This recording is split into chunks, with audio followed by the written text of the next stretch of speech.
like meditation and Zen. I started reading a lot more on Zen and watching documentaries on monks and just kind of exploring that spiritual side because, hey there my handsome and pretty little Cobras, and welcome back to the Cobras Nest. For those of you who are new, my name is Mignon Cobra and I make minimalism videos. So today's video is actually going to be talking about embracing my spirituality,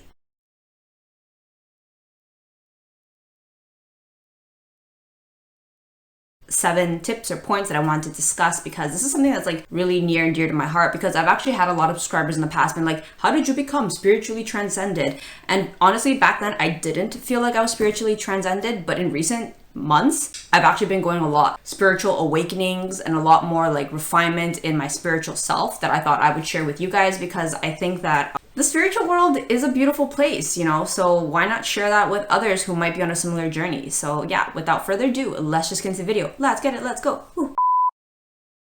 Before we get started, as usual, if you wish to help out my channel, you can consider checking out my Patreon in the link below. And if not, then you can just help me out with the algorithm by giving this video a thumbs up, a like, and a subscribe. And if you want, leave a comment down below talking about anything about if you're on a spiritual journey or if any of this relates or resonates with you, leave it down there below because if it's something you thought of, honestly, I think somebody else could definitely resonate with it. All right, let's get right into it. Number 1, let's just start talking from the beginning. 2020, 21, I think a lot of people could relate to this. I definitely felt very rootless. I did make a video about this talking about like my loneliness and a lot of anxiety that I was feeling in 2020. My dental school program got delayed a year because of I couldn't finish my internship on time, and so I was just stuck in a limbo between like not even being in China but being in Taiwan, couldn't even go to Canada. Like everything was like up in the air, and it was like that for an entire year or a little less. I think it was like 11 or 10 months like that, and it was a really hard thing for me because like not only was I like not really working, I wasn't even really studying beyond like the 1-2 hours of virtual learning that like the school scrambled to put together. This time that I guess I had a lot more time.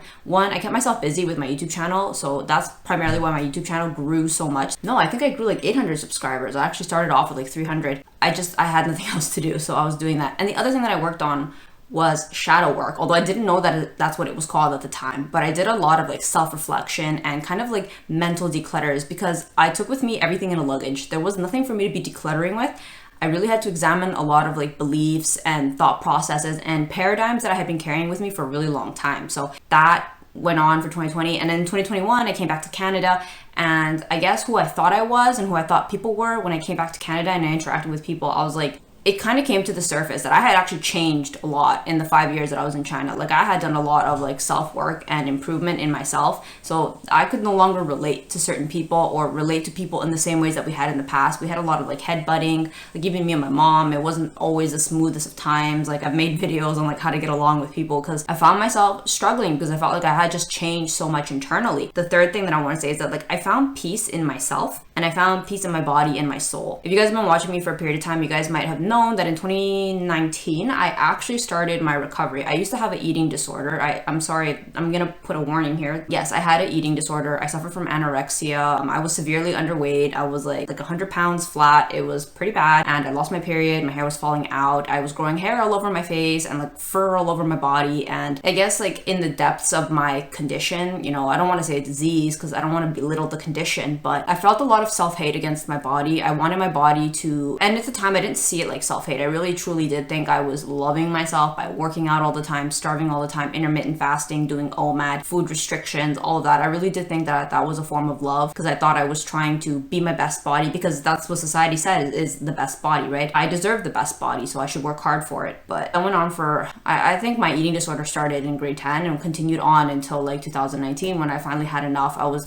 tired of losing my period for like months on end, years on end, and I was like, enough's enough. So I put on weight in 2019 and I gained like 30 pounds. 2019, 2020, I spent a lot of time loving my body in a body that I felt was fatter, you know, than I thought acceptable. And in that space of loving my body came loving myself, truly loving myself, like actually loving myself with a physique that I didn't want, but I knew that I needed to in order to be healthy. That like peace in myself being like, you know what, like although society may not love me, I love me in this body. So that I'm not really quite sure how that's connected to spirituality, but I really do think finding peace in oneself in the inside and not with an external thing as like my body feeling like, yeah, my body's banging so I feel good, but if my body doesn't look good, I don't feel good. It really had to be like I had to feel good even though I didn't love the body that I was in. I mean, if you ask me now, fast forward 2021, I love my body. Like, I love how thick my body's gotten. I'm like super curvy. I look good and I feel good. Like, when I look at myself now, I finally think, like, I think my body dysmorphia has finally gone away for the most part. I do have days where I fall down. I found peace in my body and I found peace in myself, and that kind of opened the door to start exploring my spirituality. So in 2020, I started to kind of look at the idea of having an abundance in my life and to stop with the scarcity mentality. I have been carrying with me a scarcity mentality for a really, really long time. I can name a bunch of factors, but there comes a point where you can't keep blaming one's upbringing and one's life circumstances. There came a point where I was like, I don't want to live like this anymore. And so in recent months, I've been really exploring the idea, like, how can I have more abundance in my life? Like, how can I stop feeling like there's just not enough? And I think a lot of these things go hand in hand. I definitely had a scarcity mentality when I was underweight. I felt like there was not enough food, there was not enough success, there was not enough money, there was not enough love. But now I feel like, no, there's definitely enough of everything. There's more than enough to eat. There's enough space for me to take up with a thicker body. There's definitely opportunities for money to be made, and just shifting my mind into a mindset of abundance. I'm happier in simple clothes. I'm happier and I feel good in a body that is just mine and it's for me. Fourth thing that I wanted to talk about was that I kind of got tired of dealing with my material possessions, in terms of, like, those are the initial stages of minimalism, and I am going to make a video on this, phase 1 of minimalism, which is like tinkering with your stuff, like cluttering, rebuying, and the second part is your spirituality. So I've been doing this for about 6 years. I've been a minimalist for 6 years. There comes a point where you find, like, that equilibrium, that balance of, like, okay, I've decluttered enough and I don't really need to rebuy anything. I have the right amount of clothes that I need for myself, enough makeup, not too much, not too little, just like lagom, I guess what they call it in Sweden, like just the right amount. So now that I had nothing else to fiddle with in the physical world, I started to explore my spirituality. So I practiced a lot more, like, meditation and Zen. I started reading a lot more on Zen and watching documentaries on monks and just kind of exploring that spiritual side, because Catholicism isn't bad. Like, I grew up Catholic, but it wasn't fueling my soul in the same way that Zen and Buddhism does. I really love a lot of the principles where it's like wu wei, like non-action, this idea of karma, treat others well, certain practices that work really well in life, like don't say anything that isn't kind, necessary. Just these, like, really good principles of how to, like, just be a good person really resonated with me. I didn't really like the idea that I felt like everybody in Catholicism, and this is just my own opinion, we're all just trying to be good people because we're all trying to make it to heaven. That just seems like a really selfish way to live. I know that's not that. I'm just saying that's the interpretation I had growing up, so it never really resonated for me. But with Buddhism, there's no altruistic, or there's no, like, external motivation for being kind. It's just to be kind for the sake of being kind. So the next thing that kind of embarked my spirituality was that I felt like I needed to start taking care of myself. I kind of got tired of taking care of my stuff. I got tired of buying stuff, repairing stuff, lusting for stuff, decluttering stuff, donating stuff, worrying about my financial situation in terms of, like, what am I buying? What am I this? What am I that? I just felt like enough's enough. I need to take care of me. And so I did. I started to eat better for myself. And then the other thing was I started to kind of look at my spirituality. I did a lot of digging into my thought process and some of my paradigms. And among there, I had to admit to myself a lot of hard truths, that maybe I'm a little more selfish than I want to admit. I'm a little bit more greedy than I want to admit. I'm a little bit more self-centered than I want to admit. And making actionable plans about, like, how I could change. And I started to change my behavior. It was hard, and it is still hard, but, like, trying to be more giving, more generous, more kind, like, these things, like, they take practice. They didn't come naturally to me. The next thing that I really liked about embracing my spirituality is that there's actually no limit to your spiritual practice. It's lightweight. I can pack it up. It's in my mind, it's in my heart, and I can take it with me, and I can practice it as much as I want. It can't be seen and it can't be judged by others in a tangible way. My spirituality is there to serve me, to benefit me, and that was something that I really liked, because I kept wondering to myself, I felt a big void in my minimalism in the final stages. I think, like, in the 6th year maybe, or maybe even the 5th year, I was like, is this really all there is to minimalism? Like, just dealing with stuff? Like, there has to be more to life than just, like, buying and decluttering, like, cleaning and maintaining stuff. I needed something deeper to fill that void. And I went down the rabbit hole of extreme minimalism to try to find that solution to that void. It wasn't there, I'll tell you that. It actually came with filling in the hole with spirituality. So I remember I would go to the river in Taiwan and I would sit on the rocks and I would meditate, and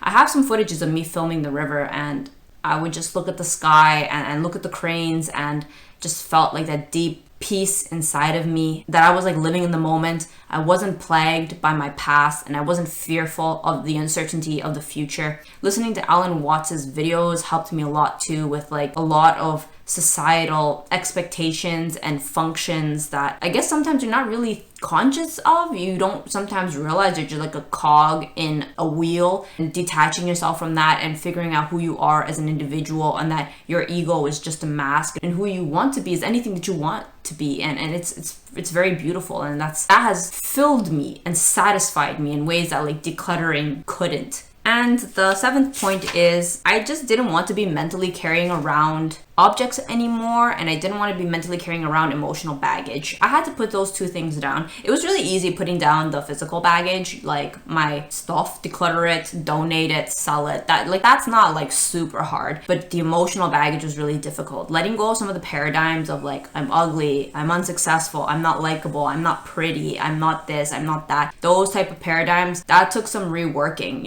and understanding that those are just the lizard brain talking. Those are just programs in your mind that you have written in and you play back over and over again like a disc. Like, take the needle off the record player and be like, no, stop, I'm not that. I think I am whatever I believe that I am. Like in Buddhism, your thoughts become reality. I had to get to the core of the thoughts. I thought that I could like alter my environment so my thoughts would change, but it actually had to come from the other way around. I had to change how I thought in order to decide I wanted to be in a better environment. The 8th thing was that I realized that I'm more than just brands, or I'm more than the symbols that society wants, labels that society puts on us. That was really difficult, because although I do appreciate brands and the art behind them and like the mastery of, the artist or the designer, I had to figure out that I have more value than that. I have more value than monetary value. That was something that was really difficult for me, because I think society definitely measures a lot of things and people by the value, like having a designer purse or an expensive outfit or a brand car. Like that means that you are a productive member, a very like extraordinary member of society. You're better than other people. And it just became like a scale that I felt like, although I respect that there is a hierarchy in society, whether you like it or not, it was figuring out who I am in that. And then 9th point that I want to say is that I realized that I just didn't want to keep accumulating more material possessions. I mean, even as a minimalist, we still do have material stuff. Like, I'm not like a monk, although I do strive for that standard. Like me personally, that's how I use my minimalism. I strive for a more monastic lifestyle, but I kind of have recently got to the point where I'm like, I don't really care much for my material possessions. I cherish and appreciate them, but what I want more of in my life is I want more nature, and I want more spirituality. Like I want more self-love, I want more wisdom, I want to be more open-minded, I want more freedom, I want less shame, and I want less self-hatred and resentment towards others. That's just something that I've been working on, and those are the things that I try to add more of in my life. So that's why I think that I'm embracing more of my spirituality, more so than I ever have in the past. I think a lot of my videos do focus on the physical aspect, declutter this, declutter that, but I really did like what one subscriber said to me, that they really do like my Zen videos, and that meant a lot to me, because up until that subscriber, I thought nobody wanted to hear these things, which is a pity, because I think that is one of the better aspects of minimalism, is the spiritual freedom that comes with like not having to deal or putting importance on your material possessions. If you guys enjoyed this video, leave any comments down below if you want more videos talking about spirituality and things like that. If that's something of interest to you, I'd like to know. You can leave that in the comment section down below. So thank you for having taken the time to watch this video, and I will see you guys in the next one. Thanks for watching. Bye!